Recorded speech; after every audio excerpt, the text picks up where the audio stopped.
Good morning and a very warm welcome to our 30-minute discussion at ZEIT für Demokratie. I'm very happy to introduce to you today our special guest, Swetlana Tichanowskaja, leader of Free Democratic Belarus. And I just get the note that Mrs. Tichanowskaja can't hear me at this point in time, so we might fix that in a second. Mrs. Tichanowskaja, can you hear me now? Excuse me, hello, I don't hear anything at all. Yeah, she tells me that she doesn't hear me. I hear you, but I don't hear Mr. Thumann. Yeah, it's well, if you hear me, then it will be okay. So okay. If you hear me and I hear you, that's the main thing. And the audience, we will get them via the tablet I have here and the questions. So actually, we do not meet for the first time in this virtual, but actually we met at personal levels several times. Last year for interviews with ZEIT, 2 long interviews, the last one this spring, and also here in Berlin when you visited Berlin and the political leadership here. And every time and again when we met, we had we talked about the way how to transform Belarus, and of course also the support in Belarus. Protests and support for democratic Belarus have been at times more visible and less visible. What would you say? Have demonstrations, public demonstrations, reached a climax last year? And are they now in decline? Or would you say that there's a steady line of protest which we've seen? First of all, hello, good morning, everyone. Thank you for joining this conversation about Belarus. I have to say that there is a difference between protesting movement and public demonstrations, because demonstrations is only the part of protesting movement. And public demonstrations disappeared at the moment, but not because people don't want to go out and show their attitude to the regime, but because of the price now is too high. We have already paid with many victims, you know, as the author of this show told that more than 35,000 people have been detained, thousands of political prisoners now in Belarus, and people understand that any moment they can be kidnapped and put in jail if they show their public opinion. So this sense of fear returned to Belarusians, but desire for changes, desire to protest is still in Belarusians. And now we have to look for new forms of protesting. And our movement is reorganizing, I'd say. We are looking new forms of protest. For example, our cyber partisans hack database of regime institutions. And people are protesting undergroundly now. We are building a network of volunteers, labor movement at the moment. We launched a system of support for local communities. We are creating an informational network like Telegram channels or YouTube channels, while all the independent media have been destroyed in Belarus and they have to relocate, but they are continuing to work. So we have very small space of opportunities on the ground, but we use every inch of this to continue this protest. And people who had to relocate, and there are hundreds of thousands of people abroad now, they are also not giving up.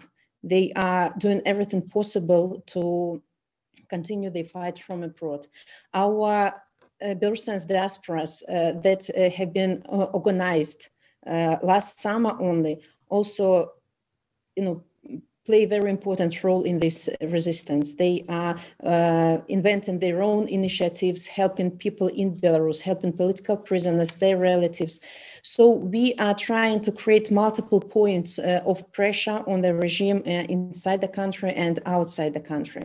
And we really want to keep this resistance peaceful because we believe in dialogue, in negotiations, and I think that in the 21st century, we really can achieve transformation of the power through peaceful means.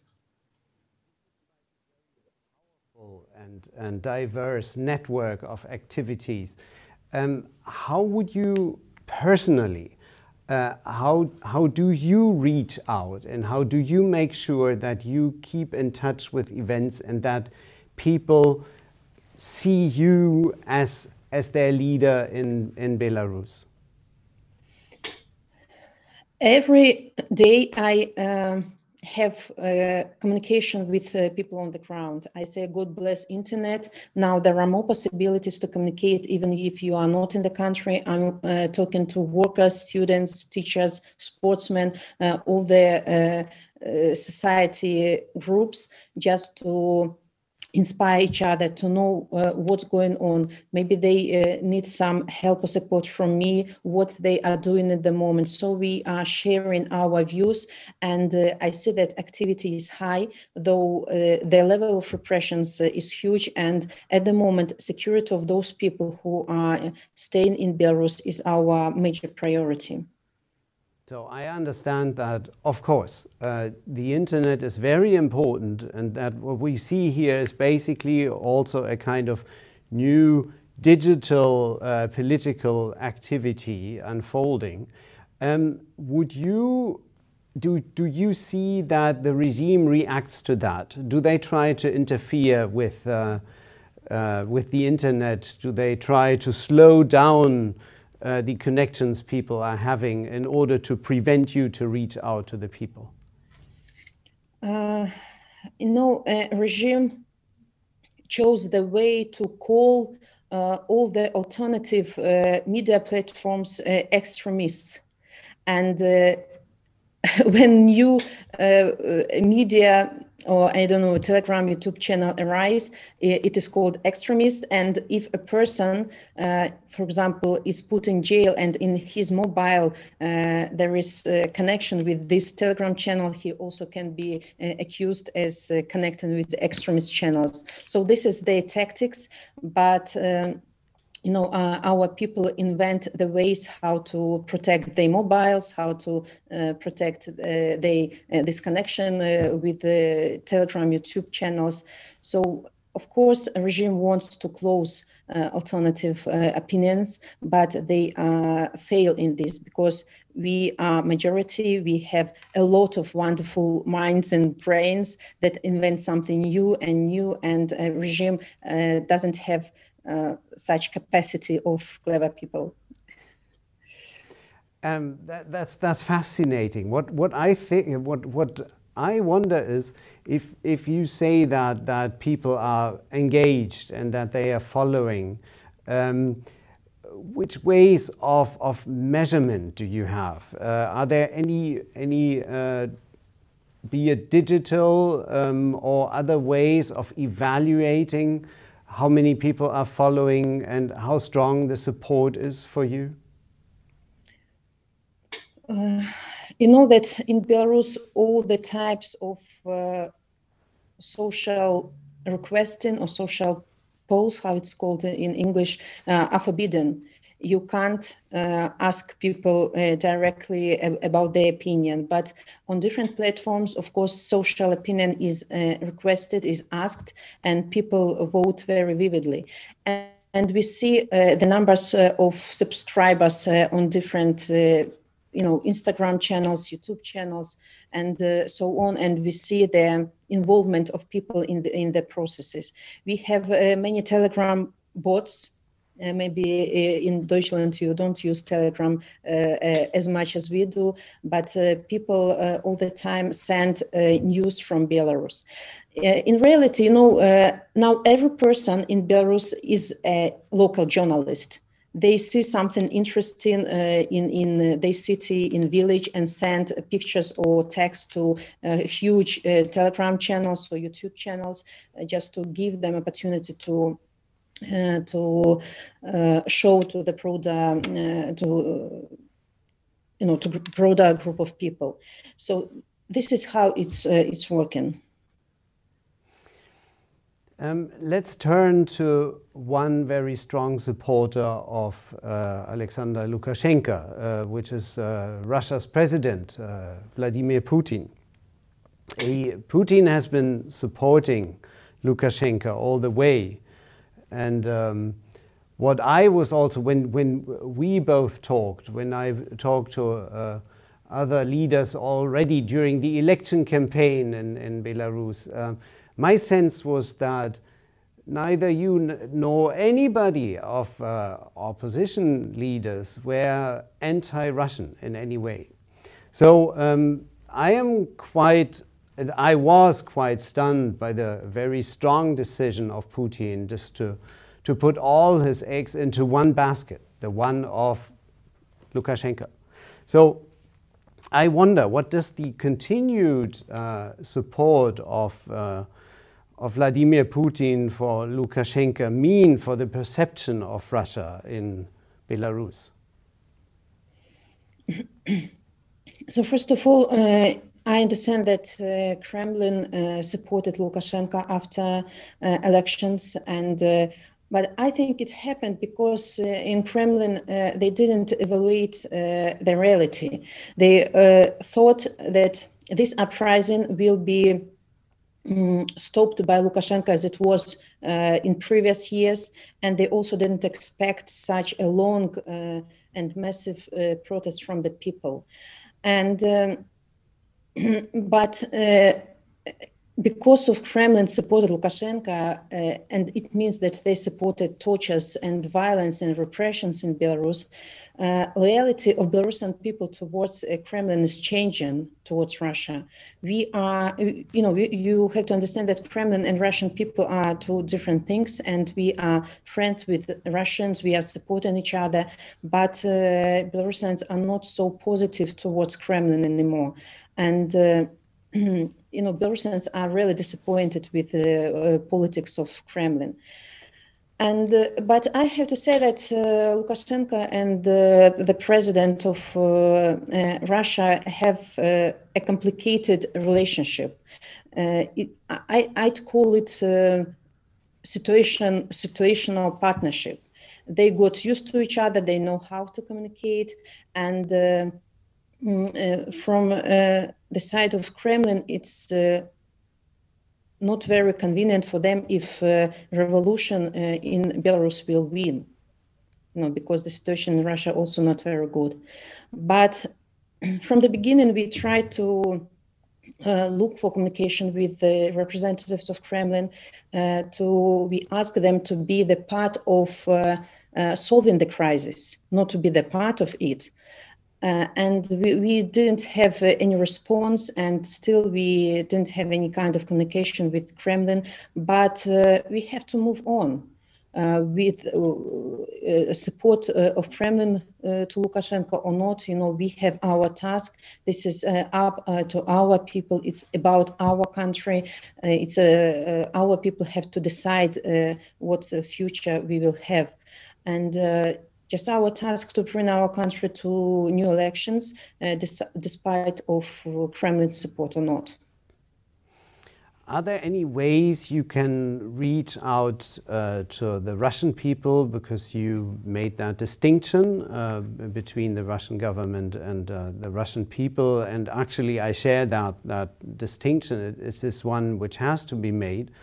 But are there ways in which you can actually reach out and also convey messages to the Russian people besides the government? We know that our official YouTube channels and YouTube channels of our journalists are watched by Russian people, and we are conveying our messages through media. This is maybe the only way, and we have feedback from Russian people who are in comments supporting us and saying that Russian people are with Belarusians, just keep going, you will win, and so on. So Russians are supporting us. And it seems to me that, of course, what is very helpful, and everybody of our audience should know that, of course, you convey messages in Russian so that it is being understood by everybody, which is, of course, very helpful. This common space of communications you have with Russia.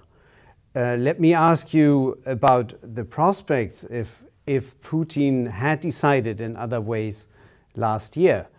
Would you think that Lukashenko were still in power without Putin's support? What kind of difference has this support made?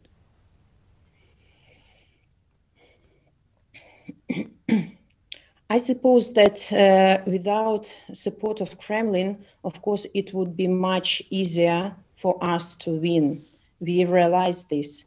And Lukashenko has to demonstrate support of the Kremlin, otherwise all his cronies will run away. He has to show that he's meeting with Mr. Putin, they are discussing something because it gives him some weight. Because he is becoming toxic to Western countries, he's isolated, and this support of the leader of Russia is extremely important for him personally. At this point, I should say that to our audience that if there are any questions to Swetlana Tichanowskaja, please let me know. It's being conveyed to me here via the tablet I'm having here at my desk. So please feel free to ask questions. While I'm going on with the next question, and I'd like to turn here to, we talked about the Eastern perspectives, and now let's talk about the Western perspective and the EU and Belarus. The EU has imposed, and you and I, we have been talking about that at last year and also in our interview this year. The EU has, in the meantime, imposed sanctions against the regime of Lukashenko. Are they effective? What do you think? So, it has been already 4 packages of sanctions and sectoral sanctions. So I have to say that the first 3 packages of sanctions were more moral ones because there were only about 80 people. Of course, it wasn't an adequate answer to mass tortures in Belarus, but after a hijacking of Ryanair flight, the answer was rather strong. And very fast, 4th package of sanctions and sectoral sanctions were imposed. And lately, the USA, United Kingdom, Canada also joined the sanctions. And now we are looking how behavior of regime is changing. Some people have been released from jail. Businesses in around Lukashenko are trying to escape those sanctions and register the entities to their relatives. They are trying to circumvent the impact of sanctions. And of course, it's not convenient for them. They are also unhappy with the regime, and they understand that they can lose everything because of politics of the regime. They don't want to share responsibility for human rights abuses, for illegal migration, for this hijacking of the flight. And now they are thinking twice, just supporting Lukashenko or not. And these processes are going on, so sanctions can't have immediate effect, and they are prolonged a little bit in time. And now we have to trace how they are working.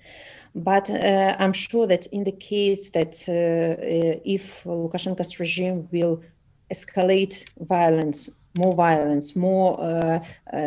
will send more migrants to the borders of Lithuania, Poland, and Latvia, or will do something else, the answer of European Union and other democratic countries should be adequate to the crimes committed by the regime.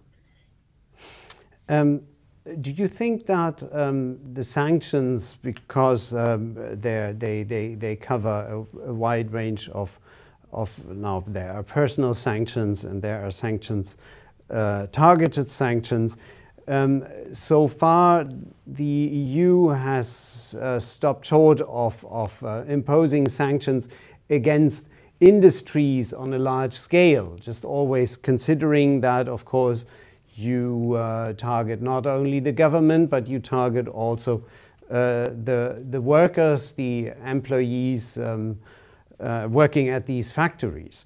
At which point would you suggest, or would you be in favor, if the situation escalates, would you be in favor of imposing sanctions targeting industries in a larger scale?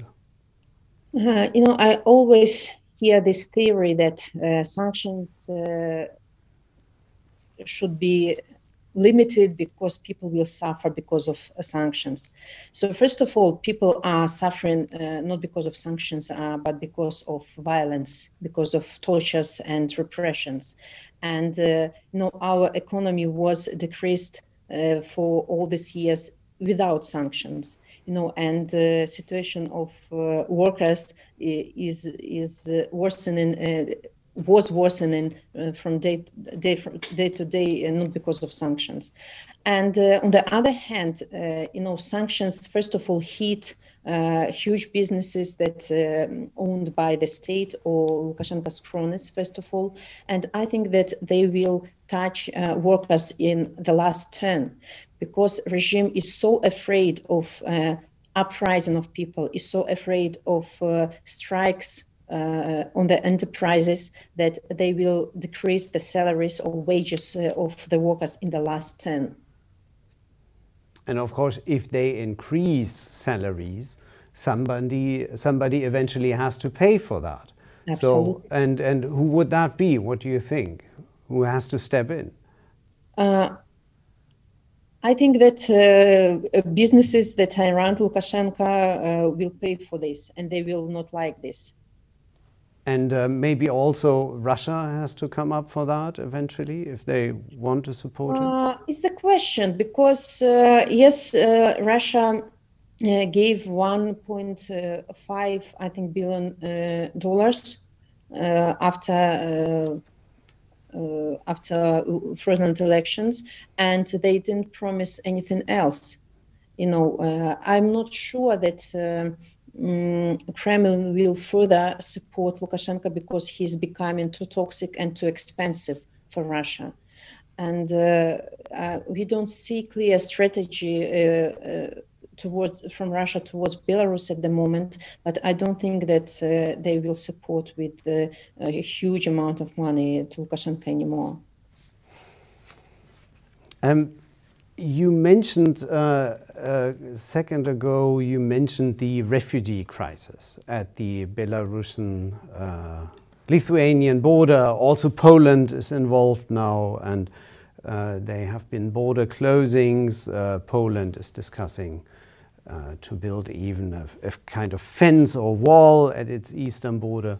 So what we are actually witnessing is a refugee crisis, which reminds me a bit of the refugee crisis, which I've also been reporting about before the pandemic started at the Greek-Turkish border.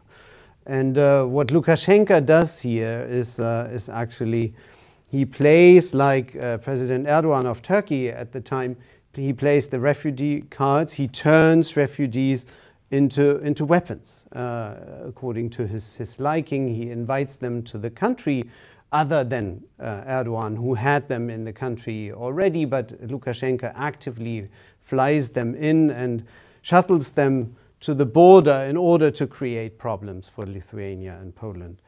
Let me ask you, what kind of repercussions does this border tussle, does this border crisis have from your point of view, also for people who are being repressed in Belarus and who might need the borders to cross into Lithuania? Belarusians' borders were closed from inside a long time ago. And people already, and our ASPs also closed, and people many months have to look for other ways of escaping from the country. And there are special organizations that help people from Belarus to flee the country in the ways only they know. I don't know the ways. And people, our task is to inform people where they can apply for such assistance. So of course it creates problems for Belarusians as well. But so this is the task now, not only Belarusians, but all the democratic countries to hit the problem, because this immigration crisis is only symptoms of the greatest problem, that is Lukashenko and his regime. So we are trying to help Belarusians who need to flee, and just to find the ways out for them. Now there's a question from our audience, which has just come in, and there are a couple of questions, and I apologize for not being able to put all of them to you, but because our time is running out. But what I would like to ask you is an important question. What kind of support would you wish for from citizens in the EU? What kind of support could they give to free democratic Belarus? First of all, we can divide ordinary people of any country and the government. From the side of the government, it's important to understand that, first of all, civil society needs support, assistance, because so many relicants, so many media and organizations are destroyed, but they have continued their work. And at this very moment, they need financial, diplomatic support, and we are always asking for this assistance during our meetings. We need this assistance to endure, this situation. On the other hand, we need create multiple points of pressure on the regime to isolate regime financially, first of all, politically, diplomatically, and just to absolutely isolate them. They are toxic. And as for ordinary people, they also can do a lot. First of all, I all the time ask people from all the countries write letters to political prisoners. It's extremely important. It will take 10 minutes of your life, but it will make the whole day for the person who haven't seen sun for more than a year. And it's extremely important. The other side, you can donate for repressed families, for political prisoners, for their children, also for different initiatives that have been created and supporting people in Belarus and supporting this fight for democracy. So you can join any initiative, you can be helpful in the country where you are. You can attract attention of mass media towards Belarusian problem, just to keep Belarus on the agenda. It's very important that the world is not forgetting about us, because we are talking about democracy now, and Belarus in the front line of the struggle between autocracy and democracy. And just remember that it's very easy to lose democracy, but very difficult to gain it. So in this fight, everybody has to be involved to help our country to be in the one row of the countries where human rights are respected. Thank you very much. Democracy is very hard to gain, but very easy to lose. I think this is a very important statement, which we all have to keep in mind also for our European states with different stages of democracy within the European Union. Mrs. Tichanowskaja, thank you so much for the time you've given us this morning to discuss the future of Belarus and the time to be with you. I hope we can see you again in Berlin, to meet you in person here and to discuss at the various panels of die ZEIT and ZEIT Convent the future of your country. Thank you so much, and thank you to the audience for being with us today.